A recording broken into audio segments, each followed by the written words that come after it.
seconds before the pit stops. This is where the pressure is on the PacWest crew. They really are becoming one of the top teams in the championship now, but can they put in a good pit stop performance? We know that the Ganassi crew is always quick. The fuel goes aboard. Blundell gets it lit up and comes back out, and he should be well ahead of Zanardi by the time he comes out. So Blundell comes back out, but that of course changes the lead around because a few guys have not yet stopped, and we've got reports that Brian Herter has just picked up a black flag for pit lane violation in the pits when he came in for his stop. Michael Andretti's in and out, and Ribeiro just gets out in front of him again. So the positions have not changed between these two. Remember, Andretti was behind Ribeiro for several laps, and that's exactly the situation as they come back out onto the track. Franchitti has moved up the order, but it looks as though he's just come into the pits. Brian Herter has come back into the pits to serve his penalty for having gone wrong in the pit lane. There's Max Papis out on track at the moment as well. So everything just needing to sort itself out for a lap or so, as Zanardi was not really able to make up much of ground on Marc Blundell at that point. There is Dario Franchitti driving superbly after that initial problem, and he now trying to make up as much ground as possible. Raoul Boesel has yet to stop, so he's our race leader at the moment, and we still wait for him to have service. Blundell goes through, and Marc Blundell at the moment is in fifth position. No, he's in second position, that's right, he's in second place, and he's the leader of those who have stopped. So a great stop from PacWest. There's Greg Moore in and out fairly safely, Guterman right behind him as well, and that's the way they come out onto the circuit.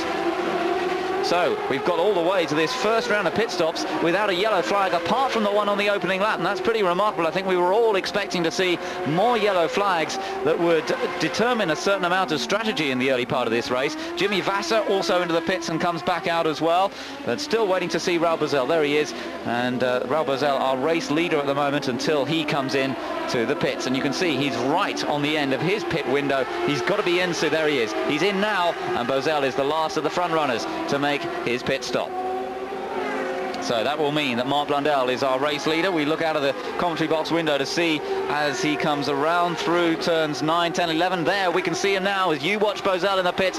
I'm watching Marc Blundell come along the start-finish straight. Across the line he goes, and that completes lap number 36. And his lead now over Alex Zanardi, 2.1 seconds. So the situation remains pretty much as it was before they both came into the pits. Boesel gets away safely, and he rejoins the fray now. He's going to come out just ahead of Greg Moore by the looks of things if he's lucky. That will mean he's down in about 8th position. There is the battle up front as Zanardi just puts a lap on Adrian Fernandez. It's still Zanardi chasing Marc Blundell as we're now into the middle stint of this race. There is Christian Fittipaldi in the pits for his regular stop. He was running 11th before that stop. I think when things sort themselves out again, he'll be back around about 14th or so. But doing a pretty respectable job this weekend. Once again, Christian Fittipaldi really has been mighty since he came back from that broken leg. And here is Marc Blundell. There is Alex Zanardi in second place. A couple of seconds at the most between them. We've got a fascinating race here. We've still got well over halfway to go. Plenty of time. Yeah, it's great, isn't it? These two very focused, very determined drivers. Marc Blundell with a victory behind him this year. Alex Zanardi with 2 victories behind him this year. Ribeiro is now in 3rd place. Michael Andretti in 4th. And Scott Pruitt, the main man, who lost out in those pit stops.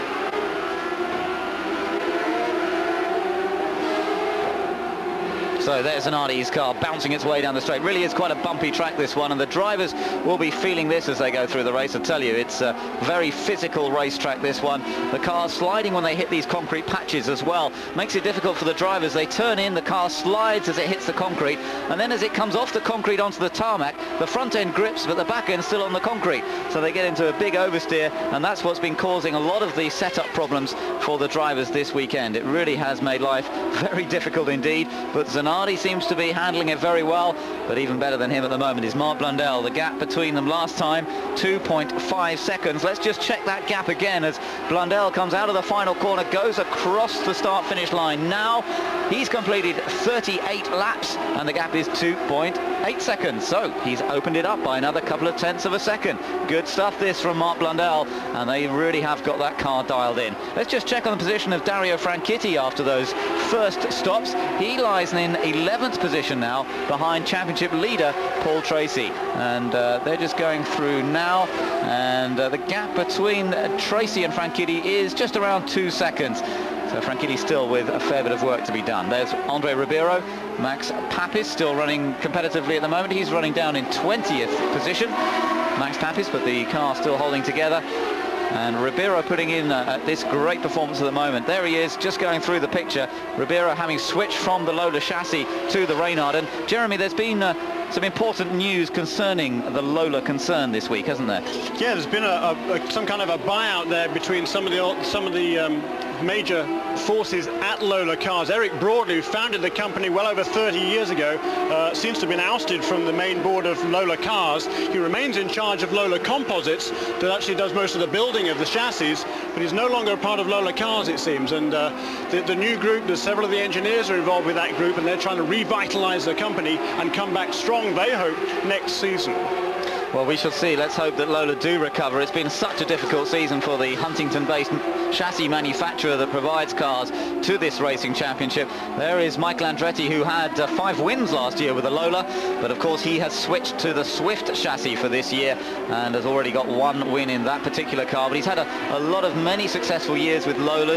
Of course, as did Nigel Mansell when he came over here in 1993. He won the championship in a Lola, and it's a great shame to have seen this disappointing season for them. But Andre Ribeiro is just reveling in the Reynard chassis, it has to be said. He's loving every moment of driving this car, and the Tasman team has done a superb job of setting the car up right.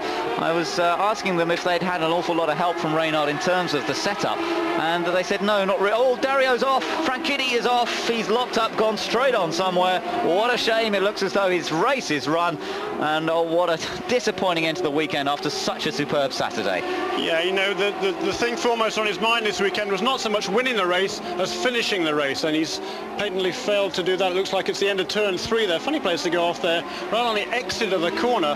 One has to think perhaps he had a bit of contact with perhaps a slower car, because they can see the brake marks locked up, and it's not the sort of place where you just lock up and slide into the barrier. That's as you're coming out of the corner there. So potentially, perhaps he could have clipped, I guess, the inside barrier there. That might explain if he clipped the inside apex of that corner and put him off there on the outside. And end of the day for Dario Franchitti. He was up in 11th place at the time. Great shame for the young Scotsman. Yes, it just doesn't seem to be coming together for him in the races at the moment.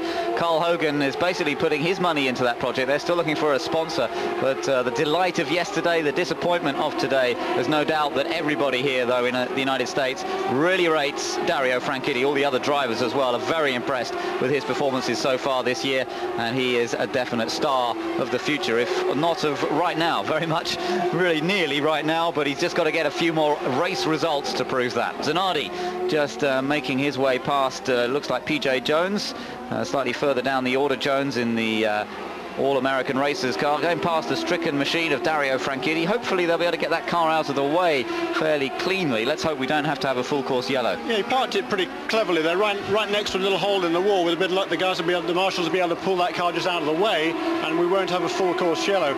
Incidentally, Mark Blundell, he's stretched down his lead once again, 3.8 seconds now over the car number 4 of Alex Zanardi. And meanwhile, Andre Ribeiro is running some very fast times indeed. He pulled off a second away from Zanardi's advantage that time around.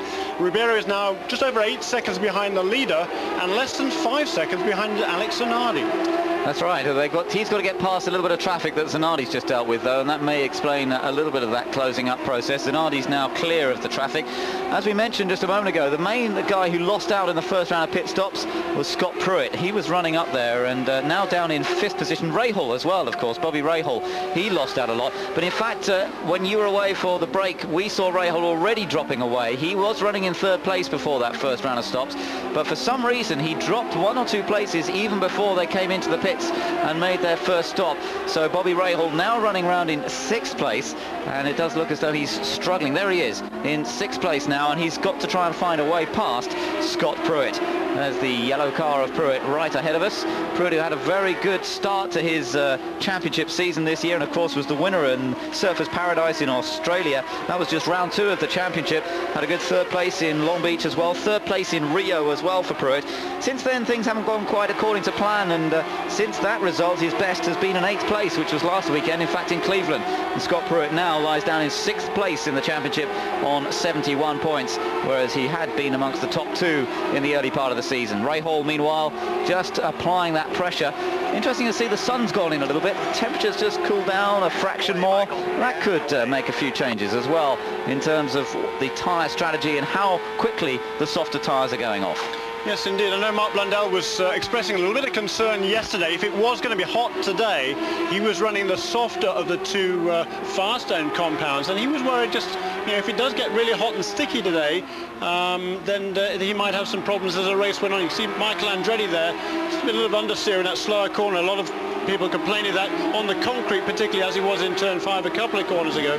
I think he's got looks like he had a gear shift problem. I think he somehow missed a gear, I'm not sure. But there he is. Look at the understeer as he comes through turn 7 and turn 8 here. Let's just watch him round the lap a little bit. Coming round through the last few corners, around 10 and 11. Building up over 100 miles now. This is in 3rd gear. You'll see him change into 4th, and then 5th gear maybe, or just runs it onto the rev limiter sometimes in 4th, then down to 2nd gear, down to about 60 miles an hour for this right-hander at turn 1. Now he builds up through the speed range again, up over 100 miles an hour through turn 2, and then builds up to 185 miles an hour, 6th gear, as he heads down towards the tight right-hander at the end of the straight. We seem to be listening to the engine from one of the other onboard cameras, sadly, rather than to Michael's, but he carries on through turns 3, 4, and now into turn 5, another 2nd gear corner, down to about 40 miles an hour on the apex there, the slowest speed. But now they could through a tricky section, these double right-handers, and Dario Franchitti was saying this is quite a tricky part of the course, up to 140 miles an hour along here, very narrow, very tight, quite bumpy too. Back down to 2nd gear, 48 miles an hour on the apex of the right-hander. Into the left-hander, this a bit quicker, doing about